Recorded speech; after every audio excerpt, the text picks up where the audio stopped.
تعالى مع بعض نبدأ شرح يونت 3 بالكامل في حصة واحدة زي ما عملنا مع يونت 1 ويونت 2. هنشرح كمان يونت 3 في حصة واحدة. يونت 3 كانت بتتكلم عن الالجبريك اكسبريشنز، وقبل ما اعرف يعني ايه الجبريك اكسبريشن تعالى اعرفك اصلا كان ايه وهو الاكسبريشن. انا كان عندي الاكسبريشن بيكون عبارة عن 3x minus 2. ده كده اسمها ايه؟ دي كده اسمها expression. طيب في عندي حاجة تانية اسمها equation، بيكون فيها مثلا 3x minus 2 equal 9، وهقول لك الفرق ما بينهم دلوقتي ايه. ولكن انا كمان عندي حاجة تالتة اسمها inequality، زي مثلا 3x minus 2 more than 9. ايه الفرق ما بينهم؟ هنا في اول واحدة ما فيهاش علامة equal، ولا فيها علامة less than ولا more than ولا more than or equal ولا less than or equal ولا اي حاجة من دي. بتكون مكتوبة كده من غير equal ولا اي حاجة. الايكويجن لازم يكون فيها علامة الايكوال عشان اقول عليها ايكويجن، والانيكواليتي لازم يكون فيها علامة من العلامات اللي احنا ذكرناها هنا، اللي هي less than او more than او more than or equal او less than، علامة من الاربعة دول. يبقى دي اسمها inequality ودي اسمها equation. زي مثلا 8x minus 2 equal 10، ومثلا 4x minus 7 equal 12، دول اسمهم equations. او 3 plus 4 equal 7، دي اسمها equation. ليه؟ لان فيها علامة equal، يبقى هي اسمها equation. طيب الاكسبريشن ممكن يقول لي 3 minus 2 او 3 plus 2 times 4 او 3 minus 2 times 6 او 8x minus 4. كل دول اسمهم expressions. طب انا عندي كام نوع من الاكسبريشنز؟ عندي نوعين، نوع اسمه algebraic expression ونوع اسمه numeric expression. الاتنين expressions يعني مش هيكون فيهم علامة equal. طب ايه الفرق ما بين الاتنين؟ الالجبريك اكسبريشن بيكون في at least one variable. يعني ايه variable؟ بيكون في variable يعني letter x او y او z وهكذا. فانا ممكن اقول لك 3x minus 2 ده كده اسمه algebraic expression، او 8 minus n ده كده اسمه algebraic expression، او 2 times y plus 4z minus 2x. كل الكلام ده اسمه algebraic expression عشان في على الاقل حرف واحد variable واحد، خلاص يبقى هو اسمه algebraic expression. لكن النيومريك اكسبريشن ما بيكونش فيه اي variables خالص. يعني مثلا 3 minus 2 او 4 times 2 minus 8 ده كده اسمه numeric expression has no variables، ما بيكونش فيه اي variables خالص. تعالى مع بعض نعرف الاكسبريشن ده بيتكون من ايه. السلايد اللي قدامك دلوقتي ما ينفعش تخرج منها الا وانت عارف معنى كل كونسبت من الكونسبتس اللي موجودين قدامك. terms constant coefficient like terms، ما ينفعش تخرج من السلايد دي الا وانت عارف معنى كل واحدة فيهم. تعالى واحدة واحدة كده مع بعض نعرف الاول الاكسبريشن ده بيتكون من ايه. لو انا معايا 3x minus 2 plus 4y، هنا انا اقدر اقول ان ده كده اسمه term، ودي كده اسمها term، ودي كده اسمها term. اللي بيفصل ما بين كل term والترم اللي بعده بيكون هو علامة الماينس او البلس. ده اللي بيقسم الترمز بتاعتي عن بعضها، ده اللي بيقسم الاكسبريشن لترمز، علامة الماينس والبلس. يعني لو جه قال لي A B C minus 8، ال A B C ده one term، وال 8 دي term. يعني هنا في كام term في الاكسبريشن كله؟ 2 terms بس، 2 terms. طب لو جه قال لك مثلا 9x plus 4، ده برضو كده 2 terms. جه قال لي 3x minus 8 times 2 plus 4 A B C، برضو بنفس المنطق، ده term another term another term، يعني كده كلهم على بعضهم 3 terms. كلام جميل. فايه هو الترم؟ الترم يا سيدي هو اليونت اللي احنا بنبني بيها الاكسبريشن، بنفصل ما بين كل ترم والترم اللي بعده بعلامة بلس او ماينس، فده كده هو الترم. طيب ايه بقى حكاية الكونستانت والكوفيشنت؟ تعالى واحدة واحدة فتح دماغك معايا. الكونستانت والكوفيشنت الاتنين بيكونوا عبارة عن numbers. الاتنين بيكونوا عبارة عن ايه؟ numbers. ولكن الكونستانت بيكون لوحده من غير variable، ده without variable. ولكن الكوفيشنت ده بيكون with ايه؟ with variable، بيكون واقف معاه حرف. فهنا لو جه سألني مين هو الكوفيشنت، هقول له ال 3 وال 4. اشمعنى؟ عشان الاتنين معاهم variables، دول اسمهم coefficient ال 3 وال 4.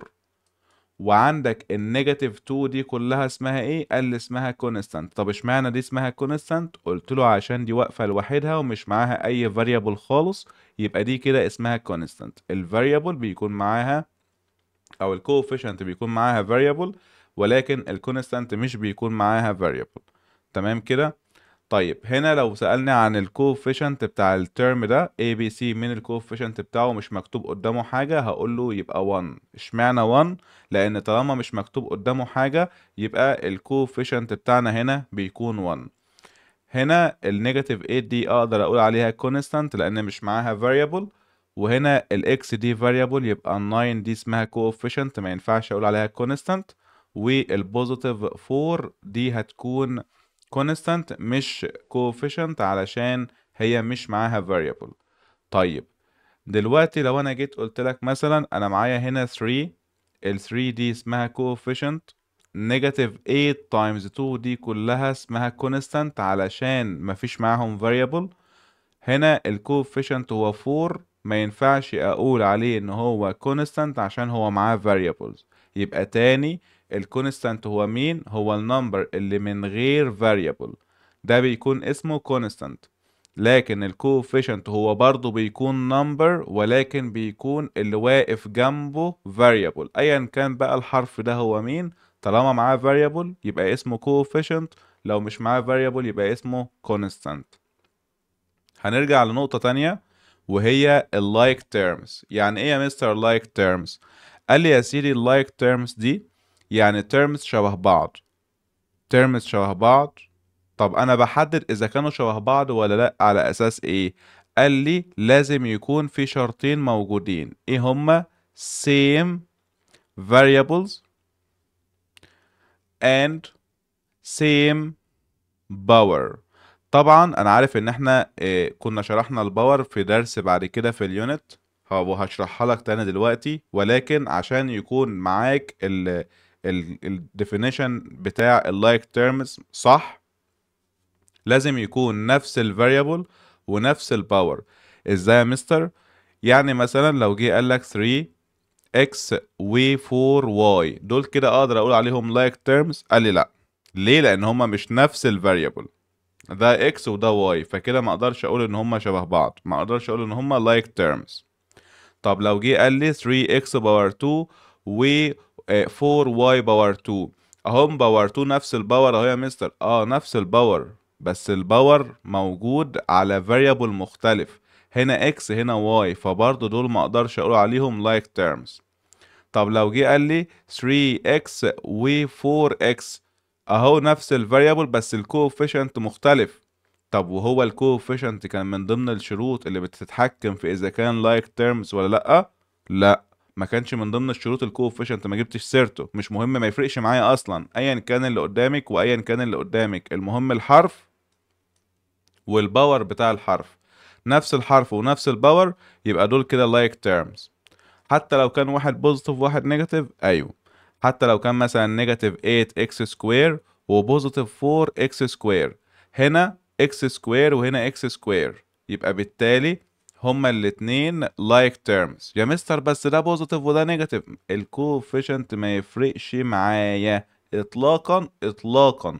حتى لو كان الكوفيشنت ده ليه باور، يعني مثلا لو جه قال لك 2 باور 4 اكس و 8 اكس، دول كده لايك تيرمز ولا لا؟ قال لي ازاي يا مستر، ما ده فيها باور ودي ما فيهاش. حلو. الباور ده جاي لمين؟ الباور ده جاي على الكوفيشنت ولا على الاكس؟ لا، ده بتاع الكوفيشنت. طب وهنا ال 8 دي كوفيشنت، طب هل الكوفيشنت من ضمن الحاجات اللي بتتحكم اذا كانوا لايك تيرمز او لا؟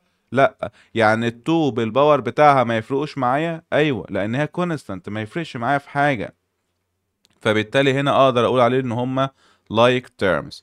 طب مستر ساعات بيجي لي سؤال كده 3xy square و 4y square x، يعني هو بس بدل الاكس مكان الواي سكوير وبدل الواي سكوير مكان الاكس، يعني هو بس بدل اماكنهم، ولكن نفس الحروف ونفس الباور على كل حرف، يعني هنا y باور 2 y باور 2 x باور 1 x باور 1، بس هو مبدل اماكنهم. لا عادي تمام like terms. ولكن امتى ما يكونوش like terms؟ لو عمل الحركة الوحشة دي، لو قام قايل لي x سكوير y و y سكوير x، هنا هما نفس الحروف نفس الباور، لا لان هنا x سكوير هنا x باور 1، فهنا هما الباورز مش زي بعض ما يضحكش عليك، وهنا ما اقدرش اقول عليهم ان هما like terms، ما ينفعش. مستر اسأل حضرتك سؤال معلش، هو احنا ليه بناخد حاجة اسمها like terms و unlike terms؟ ليه؟ يعني هتفيدنا في ايه؟ هتفيدك بعد كده ان شاء الله، وهيكون في حاجات مخصصة بتتعمل لللايك تيرمز بس ما بتتعملش لغيرها. فحكاية ليه او مش ليه، لا انت لسه في حاجات هتاخدها بعد كده في السنين الجاية ان شاء الله هتفرق معاك. يعني مثلا انا ما اعرفش اعمل بلس ولا ماينس الا لللايك تيرمز، لو لايك تيرمز ينفع اعمل لهم بلس وماينس، لو مش لايك تيرمز ما ينفعش اعمل لهم بلس وماينس، فدي حاجة بسيطة يعني. لكن الوقت ما يتشغلش بالك هما ليه لايك وان لايك ونقعد ندور هما هنستفاد بيهم ايه. انا قلت لك ان في حاجات بعد كده ان شاء الله هتاخدها هتفرق معاك فيها ان انت عارف ان كان ده لايك تيرمز او لا.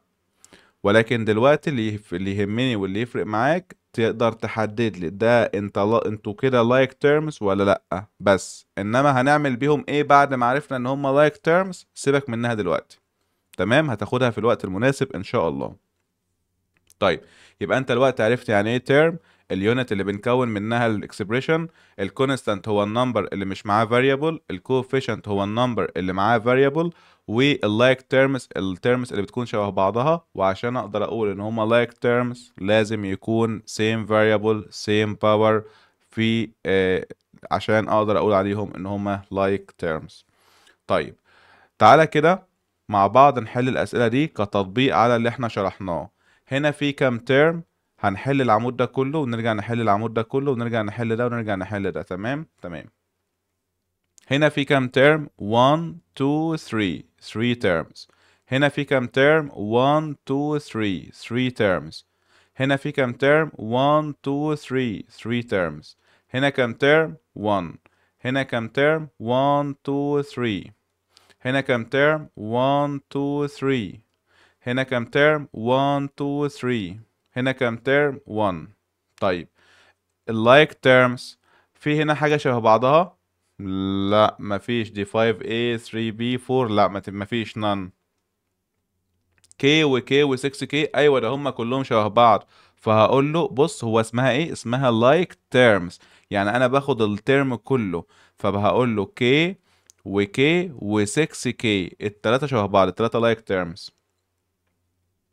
3 و negative B و positive 5 هنا خد بالك ان ده constant وده كمان constant، فهو قام مديني معلومة صغيرة كده، قام قايل لي all constants are like terms، كل ال constants like terms. طب هما شبه بعض في ايه؟ كلهم شبه بعض في ان هما ما عندهمش variable، فبالتالي 3 وال 5 هقدر اقول عليهم ان هما like terms. طب ال 4 اصلا هي one term، وطالما one term هتكون شبه مين؟ يعني شبه هنا، فبالتالي هقول له لا مفيش like terms هنا. طب هنا third n minus 2n plus k، دي n ودي n ماشي، طب نكتبها له ازاي؟ هقول له third n و negative 2n، باخدها لو في قدامها minus باخدها معايا negative. طيب هنا a و a و a ايوه كلهم شبه بعض، يبقى 0.5a و 0.1a و 3a. 7 و 3 و 2 ايوه كله 7 و 3 و 2. هنا اصلا ده one term، فبالتالي هقول له ايه؟ none مفيش. طيب تعالى بعد كده بيقول لي انا هنا معايا، تعال نجيب اللون ده، بيقول لي انا عايز اعرف مين الكونستانس. عينيا تعالى، الكونستانت احنا اتفقنا اللي هو مش معاه variable. في مين هنا؟ positive 4. في مين هنا؟ مفيش none. هنا مين؟ ال 3 وال 5. هنا مين؟ ال 4. ده كونستانت. هنا مين؟ مفيش، لان دي k و 2n و third n مفيش. هنا برضو كلهم معاهم variables، هنا كلهم مش معاهم variables، فهقول له 7 و 3 و 2 واللي فوق دول none عشان مفيش. بعدها الزد مفيش هنا constant، فهقول له none برضو. طيب الكوفيشنت هو برضو الترم اللي معاه variable او النمبر اللي معاه variable.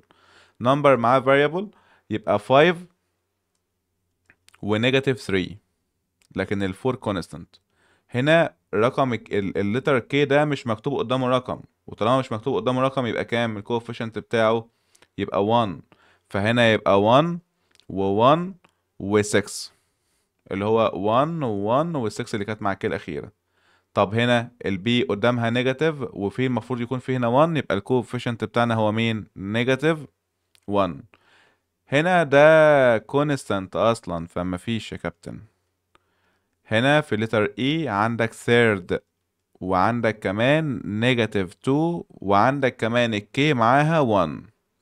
فانا هنا خد بالك، هنا انا باخد نمبر بس وهنا انا باخد نمبر بس، ولكن انا بنقي هنا النمبرز اللي مش معاها variables، هنا النمبرز اللي معاها variables. لكن في اللايك تيرمز باخد الترم بحاله، النمبر بالفاريبل بالساين بتاعته بكل حاجة. هنا الكوفيشنت هقول له 0.5 0.1 و 3. بعدها 7 و 3 و 2 كلهم constants مفيش coefficients، فهقول له هنا none. والأخيرة هقول له 1 عشان الزد اللي لوحدها دي بيكون قدامها ايه؟ بيكون قدامها 1. هنا في الجزء اللي هنتكلم فيه دلوقتي بيتكلم عن الالجبريك اكسبريشن والفيربال اكسبريشن. ايه يا مستر الالجبريك اكسبريشن ده؟ يا سيدي الالجبريك اكسبريشن ده هو ان انت تكتب لي الاكسبريشن زي ما احنا ما شفنا يكون مكتوب بالشكل ده 3x مثلا minus 2. ولكن ايه هو الفيربال اكسبريشن؟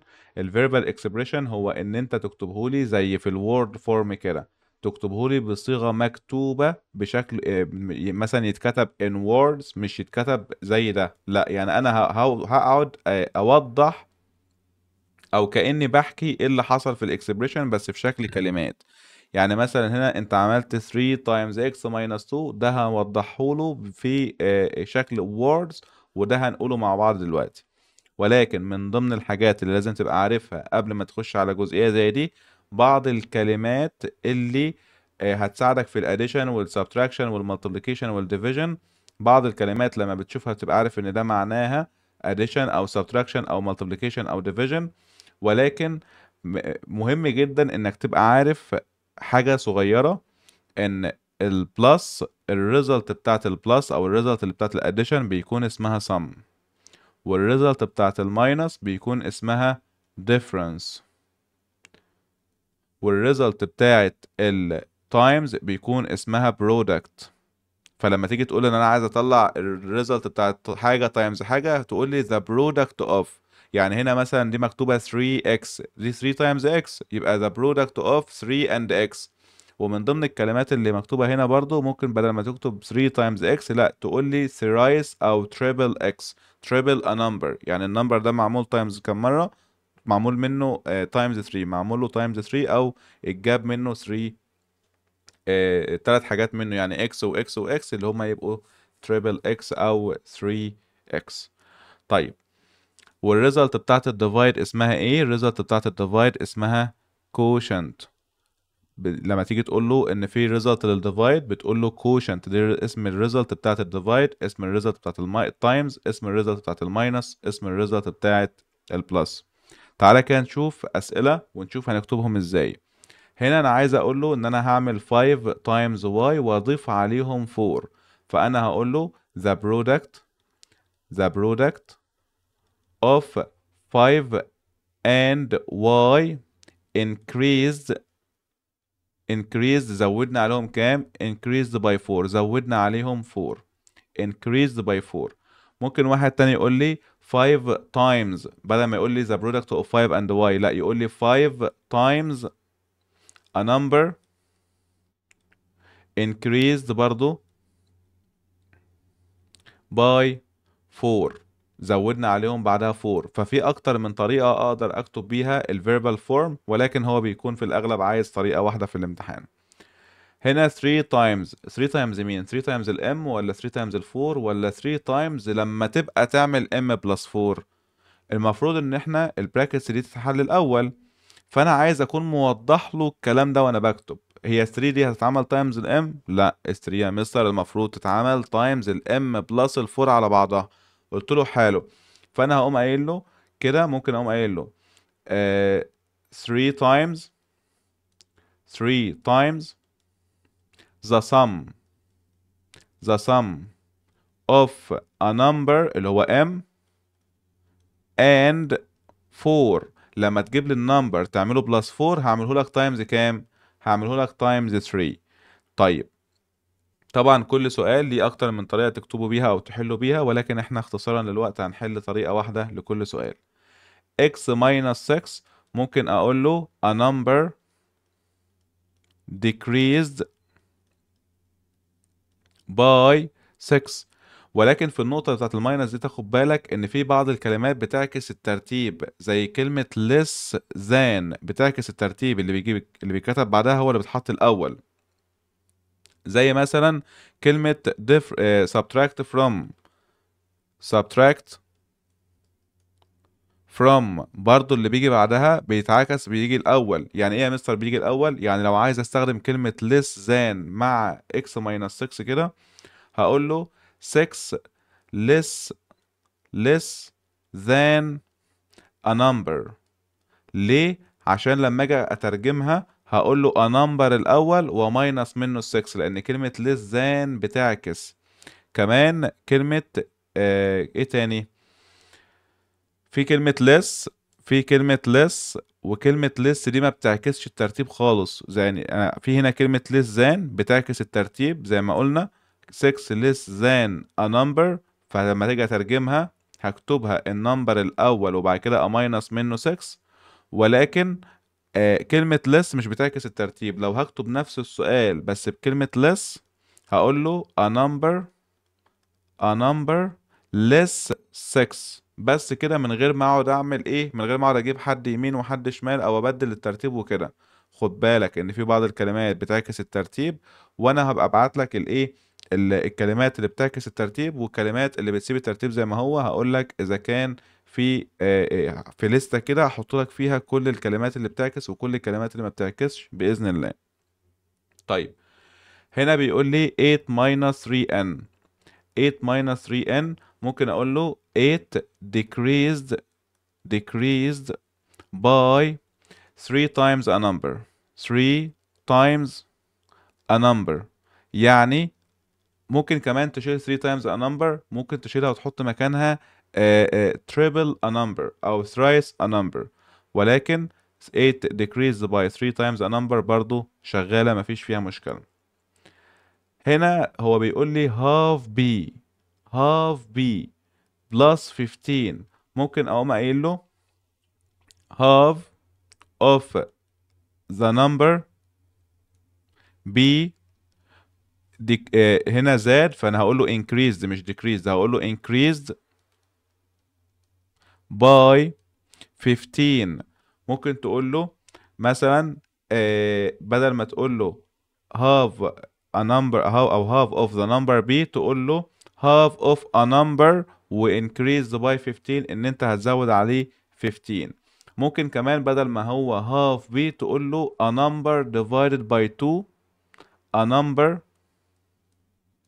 a number divided by 2 ان احنا كده جبنا نصه، و increased by 15 ورجعنا زودنا عليهم تاني في الاخر 15. فكل سؤال منهم ليه اكتر من طريقة تكتبوا بيها، ولكن انت غالبا هيكون مطلوب منك طريقة واحدة عشان لو السؤال جالك في say او choose، لان دول اللي موجودين في الامتحان بتاعك. امتحانك بيكون حتى الان 9 choose و7 say، 7 مقالب. هنا عكس. يعني ايه عكس؟ هنا كان جايب لك الالجبريك اكسبريشن وعاوزك انت اللي تكتب الفيربال فورم، لكن هنا عاوزني انا اللي اكتب له الالجبريك اكسبريشن. فركز في الكلام اللي هو بيقوله عشان تقدر تحدد هتكتبه له صح ازاي. بيقول لي add 6 to the number x. هات الاكس وزود لها 6. طبعا x بلس 6 و 6 بلس x الاتنين واحد، لأن البلس كوميوتيتيف تقدر تبدل ما بينهم عادي. طيب subtract 5 from the number y. كلمة subtract from بتخلي اللي يجي بعد كلمة from يتكتب الأول، يعني y الأول ونماينس ال 5.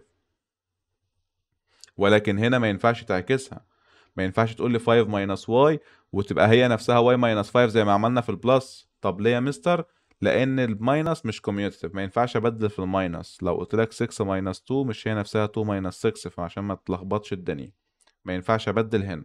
اللي بيجي بعد كلمة from بيتكتب الأول، اللي هي الواي تتكتب الأول وبعد كده minus 5. طيب بعد كده بيقول لي إيه؟ بيقول لي multiply 5 by the number z. يعني هات لي الزد واعملها times 5 يبقى 5z. وبعدين بيقول لي divide the number m by 3. هات ال m واعملها divided by 3. ممكن تكتبها كده أو تكتبها m divided 3 تنفع برضو. a number less than 10. less than بتعكس، اللي يجي بعدها يتكتب الأول، يعني 10 minus النمبر اللي هو وليكن x. x دي انت هو مش قايل لك على حرف معين، فانت ممكن تكتب x تكتب m تكتب f تكتب r، بس حاول تبعد عن الحروف اللي بتبقى شبه النمبرز يعني o والحاجات دي. 10 less a number، اتفقنا ان كلمة less ما بتغيرش الترتيب، ف 10 less a number معناها ان ال 10 هتتكتب الاول برضو minus number معرفوش وليكن m. 9 more than the number x. more than انا هعمل له plus، يعني انا هجيب الاكس وازود عليها 9. جبت الاكس وزودت عليها 9. بعدها بيقول لي subtract the number t from 24. يعني هات ال 24 وماينس منها ال t. بعدها بيقول لي 3 times the number y 3y. product اللي هي الريزلت بتاعت التايمز، خليك فاكر product of the number p and 7.5. لما اكتب 7.5 times p هي نفسها 7.5p، بتبقى لازقه فيها كده الكوفيشنت بتاعها، هما كده معمول لهم times. quotient اللي هي الريزلت بتاعت الديفايد quotient of the number k by 3. يعني عايزك تعمل ال k divided by 3، فسواء كتبتها كده او كتبتها كده الاتنين بالنسبة لك واحد. 9 divided by the number x. ال 9 هعملها divided by a divided by x، سواء كتبتها كده او كتبتها بشكل fraction برضو عادي. 3 fifths. 3 fifths دي يعني ايه؟ 3 fifths دي تتكتب كده fraction 3 fifths the number n وحط جنبها ال n يبقى 3 fifths n. بعدها بيقول لي take away دي من ضمن كلمات الماينس. take away the number k from 18 وبتعكس، هماينس من ال 18. هماينس من ال 18 مين؟ هماينس من ال 18 k. هجيب ال 18 وماينس منها ال k. 7 increased by the number s. 7 اهي increased plus by the number s. the number w decreased by. decreased ما بتغيرش الترتيب، فهجيب لي ال w زي ما هي وماينس منها 5. يبقى w decreased قلت minus 5. بس كده بس كده. هنا في النوع ده من الأسئلة هي شبه شوية الأسئلة اللي فاتت، برضه هكتب له الالجبريك اكسبريشن، ولكن تحس ان هي مش دايركت. يعني اللي فاتت هنا كانت a number less than 10، يعني يا اما تعمل ماينس يا اما تعمل بلس يا اما تايمز يا اما ديفايد، يعني one operation. ولكن هنا ممكن تحس ان هي فيها more than one operation. بيقول لي add 3 to double of a number. double of a number يعني مثلا 2m هضيف لها كام؟ هزود عليها 3 فتكتب لها بلس 3. ممكن كمان تكتبها بدل ما تكتبها 2m بلس 3، انت عارف ان البلس ممكن تبدل فيه عادي، فتكتبها له 3 بلس 2m. دي تنفع ودي تنفع. subtract 5 from اللي بيجي بعد كلمة from ده اللي هيكتب الأول، يعني double of a number اللي هو 2m ده يكتب الأول وبعد كده ماينس منه ال 5. بعد كده بيقول لي add 7 to 3 times of a number. add 7 هضيف 7 اهو لمين؟ ل 3 times of a number. 3 times of a number يبقى 3x، لازم variable مكان النمبر. subtract 3 from اللي بيجي بعد from بيتكتب الأول. the half of a number. half of a number ممكن تكتبها half كده أو تكتبها كده، الاتنين واحد. half x. طيب half x ده half of a number، subtract 3 منها بقى minus منها 3. طب اشمعنى half x اللي اتكتبت الأول؟ لأن هي اللي جت بعد كلمة from. add 6 to 1/3. add 6 to 1/3 of a number. 1/3 of a number وليكن بقى x أو y أو f أو أي حاجة. 4 times. ماشي. 4 times مين؟ 4 times the sum of a number and 7. ايه ده؟ يعني مش 4 times the number، لا ده 4 times the sum. يعني لما تبقى تجيب السم يبقى اعمله times 4. طب ده اكتبها ازاي؟ قال لي هات السم الاول between brackets، يبقى هنا a number اللي هو وليكن x and 7 والتايمز 4 اهي في الاول. ومعلومة صغيرة ب2 جنيه، ممكن تكتبها كده 4x plus 7، لان احنا عارفين ان الفور طالما لازقة في قوس او لازقة في variable يبقى دي كده معمول لهم times. The sum of 4 times a number and 7. The sum of 4 times a number and 7. يعني هتروح تجيب لي 4 times a number وتزود عليه كام؟ وتروح تزود لي عليه 7. اهو 4 times a number and 7. بس كده، بس كده. تعالى هنبدأ مع بعض في جزء تاني بيتكلم عن حاجة اسمها repeated multiplication، اللي هي مين؟ اللي هي الاكسبوننت. طب يعني ايه اكسبوننت؟ انا لما بدأ يظهر عندي repeated multiplication زي مثلا 3 times 3 times 3 times 3، بدأنا نحوله لحاجة اسمها exponent. ازاي؟ بشوف مين النمبر اللي بدأ يتكرر عندي واكتبه تحت ويبقى هو اسمه البيز، وبعد كده بشوفه اتكرر كم مرة 4 times، يبقى بالتالي هحط هنا اهو 4 صغيرة، ودي بنسميها ليها 3 اسماء. الفور دي ممكن تسميها باور او تسميها exponent او تسميها index. اي اسم من التلاتة صح. يبقى دي كده 3 to the power 4. ممكن يجي يقول لك 8 باور 3، دي معناها ايه؟ معناها 8 times 8 times 8. في كمان لما يجي مثلا يقول لك 4 باور 2، ممكن انطقها 4 squared. طب لو جه قال لك 8 باور 3، ممكن انطقها 8 cubed. يعني ايه يا مستر؟ يعني ايه 8 cubed يعني ايه 4 squared؟ كلمة squared دي يعني باور 2، وكلمة cubed دي يعني باور 3. ثابتين ثابتين. طب باور 4 باور 5 باور 6 باور اي حاجة تانية؟ لا، بتكتبهم عادي زي ما هم. طيب تعالى نعرف الاشكال اللي ممكن نتعامل بيها مع الاكسبوننتس، اللي هي الاكسباندد فورم بقى والستاندرد فورم والسمبلست فورم. وتعالى نشوف الاكسبوننشال فورم. هنا جاي بيقول لي 2 باور 3. البيز بتاعتك هي مين؟ البيز هي اللي تحت اللي هي 2. الاكسبوننت هي اللي فوق اللي هي 3. الاكسباندد فورم انك تفكها بالتايمز. ال2 جت باور 3 يعني ال2 تايمز نفسها 3 مرات، 2 تايمز 2 تايمز 2. simplest form يعني هنحسب الانسر، فهتبقى 2 تايمز 2 4 تايمز 2 equal 8. هنا جاي بيقول لي البيز كذا والاكسبوننت كذا، عاوز يعرف الاكسبوننشال فورم هتكون ايه الاول، فهرتبهم 7 تحت والبيز او الاكسبوننت بتاعي فوق 2. بعدها بيقول لي 7 باور 2 اللي هي هتطلع معايا كام؟ اللي هي هتطلع معايا 7 تايمز 7. ليه؟ لأن 7 باور 2 معناها إن ال 7 اتعملت تايمز نفسها مرتين، لكن السمبلست فورم اللي هي هتطلع معايا 49. طب هنا بيقول لي 3 تايمز 3 تايمز 3 تايمز 3.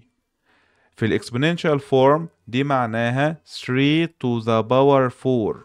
اشمعنى؟ لأن البيز اللي عمالة تتكرر هي 3، وجت كم مرة؟ 1 2 3 4، يبقى to the power 4 اللي هو الاكسبوننت بتاعها 4.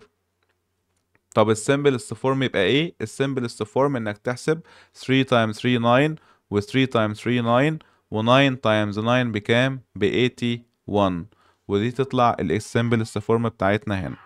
طيب تعالى نبدأ نشوف الاوردر اوف اوبريشنز مع الباورز. احنا خدنا الباورز، خدنا الاكسبوننت، فرجع يدي لك تاني الاوردر اوف اوبريشنز. الاوردر اوف اوبريشنز ده بشتغل فيه ازاي؟ قال لي اول حاجه بتبدا بيها هي البرنسيزس اهي. تبدا اول حاجه الفيرست برنسيزس فيرست، اكسبوننت سكند، يعني اول حاجه ببدا بيها هي البراكتس. بعد كده الاكسبوننت، بعد كده ببدأ بالتايمز والديفايد على حسب مين اللي جه فيهم الأول من الشمال لليمين في السؤال، مش في اللي أنا كاتبهم في السؤال. على حسب، يعني لو السؤال كله تايمز وديفايد هبدأ بالتايمز أو الديفايد على حسب مين اللي جه فيهم الأول من الشمال. اللي جه الأول من الشمال يتحل الأول، وكذلك البلس والماينس الأول من الشمال يتحل الأول. يعني لو السؤال كله بلس وماينس اللي جه الأول يتحل الأول. فتعالى كده واحدة واحدة مع بعض نشوف. هنا هو بيقول لي 8 plus 4 power 2 minus 5 plus 6 times 60 divided 20 all to the power 2. أول حاجة هبدأ باللي جوه البراكتس وهسيب الباقي زي ما هو.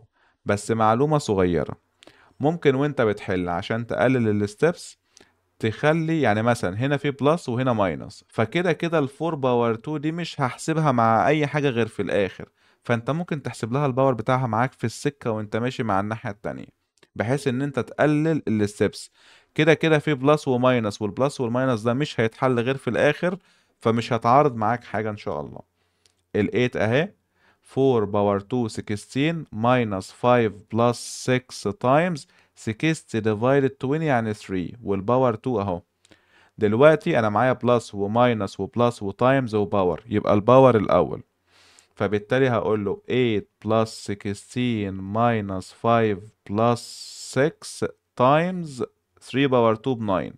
وبعدين في بلس وماينس وبلس وتايمز، فهقول له 8 plus 16 minus 5 plus 6 times 9 54.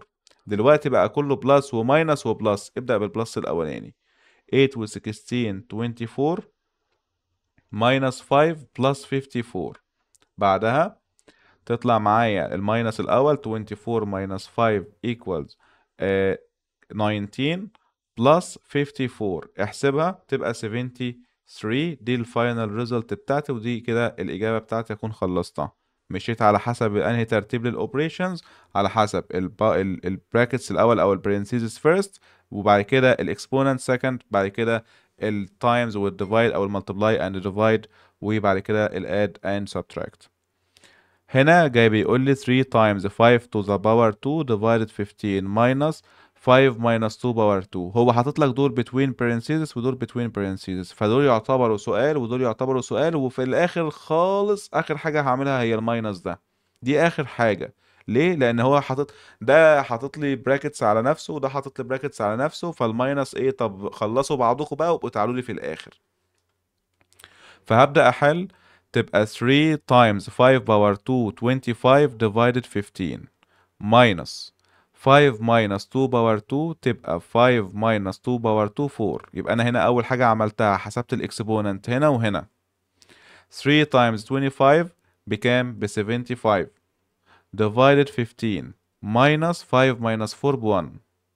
75 divided 15 equal 5 minus 1، فتطلع الإجابة كلها 4. 75 divided 15 equal 5. وتبقى دي كده الإجابة بتاعتنا اللي هي 5 minus 1 equal 4. طيب بعد كده تحت هنا في letter K بيقول لي 5 times brackets و 8 minus 2 power 2 between brackets divided 4 و plus 7 في الآخر وشوية حوارات. طيب ال 5 اللي بره دي زي ما هي times القوس ده الكبير ده زي ما هو حاطط لك نوعين من البراكتس عشان تقدر تميز ما بين ده اتقفل امتى واتفتح امتى. فحاطط لك نوعين براكتس عشان تبقى قادر ان انت تميزه بعينك. فهحسبه ازاي؟ قال لي ادي 5 times 8 زي ما هي minus 2 باور 2 ب 4 divided 4 plus 7. وبعدين ال 5 اللي بره زي ما هي times اللي جوه البراكتس 4 divided ال 4 اللي بره كل ده plus 7. لسه في جوه divide، يبقى 5 times ده divided ده ب 1 plus 7، فتطلع في الآخر 5 times 1 ب 5 plus 7 يعني 12. بعد كده في letter L بيقول لي 8 minus و divide وكل ده to the power 2. أنا كده كده هحسب اللي جوه البراكتس الأول. جوه البراكتس في minus و divide، أبدأ بمين؟ بالديفايد. يبقى ال 8 زي ما هي minus 6 divided 2 ب 3، كل ده باور 2 plus 3 times 4. 8 minus 3 5 باور 2 plus 3 times 4 ب 12. 5 باور 2 ب 25 بلس ال 12 فتطلع معايا بكام؟ تطلع معايا ب 37. طب انا ليه حسبت ال 3 تايم 4 مع ال 5 باور 2؟ لان كده كده في بلس في النص، والبلس ده هو اخر حاجة هتتعمل، فعشان نقلل الستبس شوية. طيب سؤال كمان. انا بحاول اكتر لك بقدر الامكان في مسائل الاوردر اوف اوبريشنز عشان تثبت التكرار بيعلم الشطار. في question M بيقول لي 10 minus 3 times 6 minus 2 to the power 2 minus 40 و plus 5. هبدأ بأول حاجة اللي جوه البراكتس، لأن أنا عندي براكتس كبيرة وبراكتس صغيرة، فببدأ بالصغيرة اللي جوه. فال10 زي ما هي minus 3 times 6 minus 2 4 power 2 minus 40، كل ده plus 5 جوه البراكتس الكبيرة. في عندك ال10 اللي بره دي زي ما هي، عندك 3 times 4 power 2 16 minus 40، كل ده plus 5. ال10 اللي بره زي ما هي 3 times 16 48 minus 40، كل ده plus 5. يبقى 10 minus 48 minus 40 ب 8 plus 5. في minus حلو الأول عشان هو جه قبل البلس، يبقى 2 plus 5 وتطلع كلها ب 7. معلومة بسيطة وصغيرة، خد بالك من حاجة هنا، اللي هي الباور ده موجود على البراكتس كلها او على البرنسيسز كلها، مش على التو بس. لو الباور على التو بس هتلاقيه مكتوب زي دي كده، بص مكتوب زي دي كده في الحتة دي. هنا التو باور 2 اوكي، انما هنا دي 6 minus 2 all to the power 2، البراكتس كلها هي اللي عليها ال2، هي اللي عليها الباور. في question N بيقول لي 12 minus 8 divided 4 plus، وكاتب لي بقى شوية براكتس وحاجات غريبة وعجيبة وكئيبة. فتعال نحل. ال 12 زي ما هي minus 8 divided 4 plus، هنبدأ نحل بقى في البراكتس الصغيرة دي 7، تبقى 7 minus 2 all to the power 2 times 3. هكتب نفس السؤال زي ما هو 12 minus 8 divided 4 plus 7 minus 2 5 to the power 2 times 3. السؤال زي ما هو 12 minus 8 divided 4 plus 5 power 2 ب 25 times 3. في minus و divide و plus و times. الديفايد والتايمز اللي جه الأول منهم هو الديفايد، تتحل الأول. 12 minus 2 plus 25 times 3، يعني 12 minus 2 plus 25 times 3 اللي هي ب 75، يعني 12 minus 2 ب 10 plus 75 تطلع ب 85، ودي إجابة السؤال ده. بعد كده عاوزني اكتب له اكسبريشن، والاكسبريشن ده خد بالك خد بالك مهم جدا، لان بيجي عليه اسئله في الامتحان عادي جدا. انا اللي هكون الاكسبريشن، وبعد ما هكون الاكسبريشن هبدا اسبستيتيوت في الاكسبريشن اللي انا جبته. هستخدم النمبرز اللي هو مديهاني في ان انا اعمل سبستيتيوشن في الاكسبريشن ده. يعني ايه سبستيتيوشن؟ هبدا اشيل الفاريبل واحط الارقام اللي هو مديها لي. فهو بيقول لي Mira has 25 LE in her money box. She will save 20 LE daily. What algebraic expression represents this situation؟ هي أول حاجة هي معاها حاليا 25، وكل يوم هتفضل تحوش 20، يعني النهارده 20 وبكره 20 وبعده 20 وبعده 20 وبعده 20، فالرقم اللي عمال يزيد هو ال 20 مش ال 25. ال 25 ثابته، ال 20 هي اللي عماله تزيد على حسب الدايز، النمبر اوف دايز. فهقول له بلس 20 ملتبلاي دي، وليكن يا سيدي دي اختصار لكلمه دي. انا ممكن اختار اي فاريبل اي حرف تاني عادي، بس انا بحاول اربطها لك عشان ايه تثبت المعلومه في القلاصه. فهنا 25 بلس 20 دي، ده كده الاكسبريشن. قال لي طب how much money بقى in the money box after 3 days؟ احنا مش بنحسبها، بس احنا عايزين نعرف هيبقى كام معاها كام بعد 3 ايام. فهبدأ اشيل الدي واحط مكانها 3. فهقول له 25 plus 20 multiply 3، يعني 25 plus 60، واللي هي تطلع 85 pounds. احنا مش بنحسدك، اكتب له اللي ايه زي ما هو كاتبها، واحنا مش بنحسدك، بس احنا عايزين نحل السؤال مش اكتر يا ميرا. How much money in the money box after 6 days؟ فهروح اجيب الاكسبريشن نفسه تاني، دايما اعوض في الاكسبريشن نفسه. 25 plus 20 multiply ال number of days 6، فتطلع معاك 25 plus 120 20 واللي هي تطلع معانا 145 LE. دي كده اللي هي حوشته بعد 6 أيام، ودي اللي هي حوشته بعد 3 أيام. طيب expressions تانية بيقول لي Sandy has 200 LE. Her weekly pocket money she spends 20 LE. يعني هي بتاخد مصروفها في الأسبوع 200 LE. بتصرف كل يوم 20 جنيه daily كل يوم. عايز algebraic expression. طبعا هي كل يوم كل ما تصرف الفلوس البوكيت ماني اللي معاها هيقل، كل ما تصرف هي الفلوس اللي معاها هتقل، فانا هنا مش بعمل بلس، انا هنا بماينس. فهقول له 200 minus 20 multiply اتش. مثلا اتش عايز تسميها اتش، عايز تسميها دي، عايز تسميها اكس، خليها يا سيدي multiply ام. يبقى 200 minus 20 ام اللي هو على حسب النمبر اوف دايز هقدر احدد هي باقي معاها كام. فبيقول لي the remained money after 5 days. هشيل الام واحط مكانها 5. 200 minus 20 multiply 5 تطلع معايا كام؟ يطلع معايا 100 LE. حلو. بعدها بيقول لي the remained money by the end of the week. في نهاية الأسبوع، في نهاية الأسبوع هيكون باقي معايا فلوس قد إيه؟ خد بالك أسبوع ده يعني كام؟ يعني 7 days صح؟ فأنا هقول له يعني بعد ما يكون عدى 7 أيام هقول له 200 minus 20 multiply 7، واللي هي تطلع 200 minus 140 يتبقى معاها 60 LE. تعينهم بقى معاها الإيه للويك اللي بعده، أو تشبرق على نفسها في الأسبوع اللي بعده بيهم براحتها. ولكن في نهاية الأسبوع يعني هيكون الأسبوع خلص، يعني هيكون عدى 7 days. مالك has a coupon for 30 LE off for a pizza shop. معاه كوبون خصم على 30 جنيه. كوبون الخصم 30 جنيه ده مش بيكون على كل بيتزا، لا، انت هتعمل اوردر وانا هخصم لك 30 جنيه. تمام تمام. فبيقول لي if Malik and his friends will buy a number of pizza for 80 LE each. كل بيتزا ب 80 LE. هو قال لي سعر الواحدة بس ما قاليش هما كام واحد هيطلبوا او كام بيتزا هيطلبوها. فعشان اجيب الالجبريك اكسبريشن، بص، احنا اول حاجة هنطلب مثلا البيتزا الواحدة ب 80، هنعملها ملتبلاي عدد العيال دي اللي احنا ما نعرفوش او الاوردر بتاعهم اللي احنا ما نعرفوش، وليكن ام. هماينس منهم كام؟ هماينس منهم ال 30 جنيه بتوع الخصم اللي هو عرفنا بيهم. يبقى 80 ام ده اللي هو تكلفة الاوردر، وماينس منهم ال 30 اللي هم بتوع الكوبون اللي معايا. طب قال لي اهو، طب what is the cost of 5 pizza؟ لو هم هيطلبوا 5 بيتزا ساعتها هقول له 80 multiply 5 minus ال 30. 80 multiply 5 يعني 400 minus ال 30 فتطلع 370 LE، ودي تكون الإجابة بتاعتنا.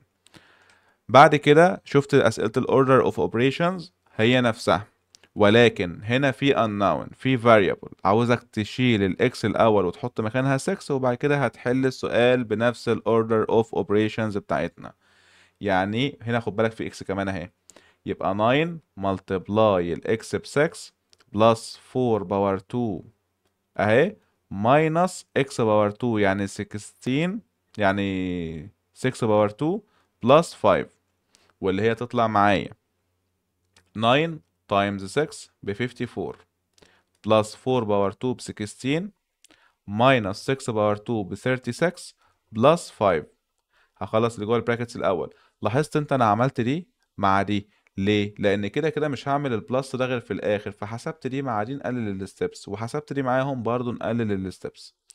54 بلس 16 تطلع معاك 70 minus 36 بلس 5، واللي هي تطلع معايا 70 minus 36 هتطلع معاك كام؟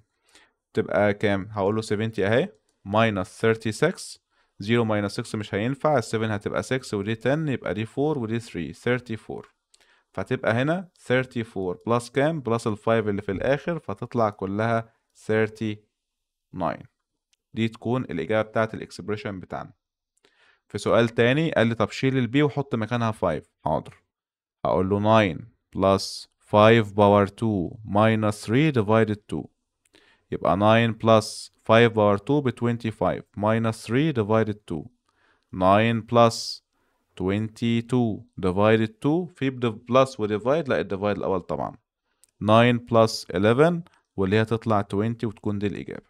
آخر حاجة في اليونت دي، وكان آخر حاجة في الشغل كله، هو ان انت تجيب equivalent fractions او تشوف لي الاكسبريشنز اللي قدامك دي مش fractions، equivalent expressions. تشوف اذا كانت الاكسبريشنز اللي قدامك دي equivalent or not equivalent. فانت بتجرب بايه؟ بتجرب برقم، طلعوا زي بعض جرب بواحد كمان، طلعوا زي بعض يبقوا equivalent. طب لو طلعوا مش زي بعض من اول رقم، يبقى التاني ملوش لازمه، خلاص هما not equivalent كده كده. فانا هبدا اقول له مثلا هنا لما الاكس ب 1 هشيل الاكس واحط مكانها 1. هنا هتبقى 3 بلس 2 ب 5، حطيت مكان الاكس 1. هنا مكان الاكس 1 1 بلس 2 3 تايمز 3 ب 9. طلعوا مش زي بعض من اول رقم، فبالتالي هقول له ان هما هنا نوت ايه، نوت equivalent، ما هماش مكافئين لبعض. هجرب في التاني، انا بجرب برقم، طلعوا زي بعض اجرب بالتاني. طب لو انا بجرب الاولاني وما طلعوش زي بعض ملوش لازمه التاني، ما تجربوش. فهيبقى هنا لو حطيت مثلا الاكس بكام، ننوع نحط الاكس بزيرو، حط الاكس بزيرو، الاكس ايكوال زيرو، يبقى 4 و2 تايمز 0 بلس 1 دي بزيرو خلاص، 1 تايمز 4 ب4. وهنا هحط مكان الاكس زيرو فهتطلع 3 بس، لان 7 تايمز 0 بزيرو بلس 3 ب3، وبرضه تطلع نوت equivalent. هجرب رقم تاني هنا وليكن 2 بلس 2 تايمز 2 بلس 2. خد بالك هنا في اكس واكس، مكان الاكستين انا هحط 2 و2، تطلع معايا 2 بلس 2 4 تايمز 2 8 بلس 2 تبقى 10. وهنا هحط مكان دي 2، يبقى 3 تايمز 2 بلس 4 يعني 6 بلس 4 واللي هي تطلع 10. طلعوا زي بعض، جرب واحد تاني، جرب واحد كمان. فتبقى لو حطينا مثلا 0، هنا x plus 2 times x plus 2 and 3x plus 4، هحط مكان ال x 0، دي تبقى 0 plus 2 times 0 plus 2، فدي هتبقى 2 plus 0 ب 2 times 2 equal 4. وهنا هحط مكان x 0 هتبقى 3 times 0 ب 0 plus 4، هو برضه هتطلع 4. لا جربت اتنين وطلعوا زي بعض يبقى هما ايه، equivalent expressions. هجرب الأخير برضه برقمين، او رقم لو الاولاني طلعوا not equivalent. هنا هحط مكان الاكس 1 يبقى 2 plus 8 times 1 يعني 2 plus 8 تبقى 10. وهنا 3 plus 2 times 1 plus 4، احنا حطينا مكان الاكس هنا 1 وهنا 1، 3 plus 2 times 1 plus 4 اللي هي 5 يعني 3 plus 2 times 5 ب 10. 5 times 2 10 plus 3 13. تمام، طلعوا ما هماش زي بعض، فبالتالي هقول له ان هما كده not ايه equivalent وبس. كده احنا خلصنا مع بعض الحمد لله الريفيجن الخاصة بيونت 3. شرحنا يونت 3 بالكامل من تاني. هي دي الحكاية، هي دي الرواية. اتمنى تكون استمتعت معايا. اشوفك الحصة الجاية. الهومورك هيجيلك على الجروب، والحصة هيجيلك على الجروب، والكويز هيجيلك على الجروب. اشوفكم ان شاء الله الحصة الجاية نشرح فيها يونت 4 كاملة برضو. سلام من الله عليكم ورحمة الله وبركاته.